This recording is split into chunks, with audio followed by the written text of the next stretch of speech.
What's up guys? So ngayong araw na ito ay may mission ako pero bago ang lahat, i-prepare ko muna ang mga dapat i-prepare. Ayan, gunting, tali, course gloves.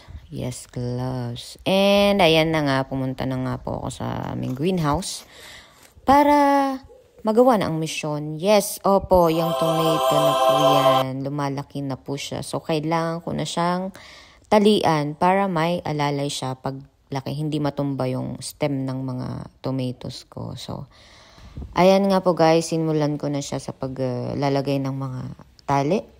Tinalian ko yung mga bawat puno, halaman na tomatoes para hindi siya matumba guys pag lumaki lalo yung bunga niya. Kasi nga ang bunga, itong klase ng tomato na to guys is malalaki yung bunga niya, yung variant niya is malalaki talaga. Hindi kagaya sa mga maliliit na tomatoes na okay lang na hindi siya pwedeng talian.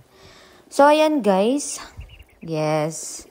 So, bilang experience na pagiging plantita, iba talaga pagka, alam mo yun, yung na-experience mo na may garden ka and then araw-araw mo na talaga isipin yung halaman mo. Ganun talaga siguro pagka tumatanda na. Pag 30 plus na tayo. Parang, kumbaga baby na rin natin yung mga halaman. Ika nga. Siyempre, parang aso din yan eh.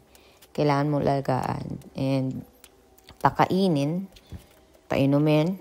Diba? So, ayan nga guys, tinalian ko siya sa magkabilaan. Yes, and prinuning ko na rin para hindi masyadong mabigitan. So, tinapon ko na rin yung yung pinaggupitan ko. So, ayan na guys.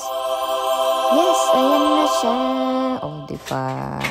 Sa simpleng pamamaraan ng pagtatali, at least, at the very least, hindi naman natumba ang aking mga tomatoes. Thank you!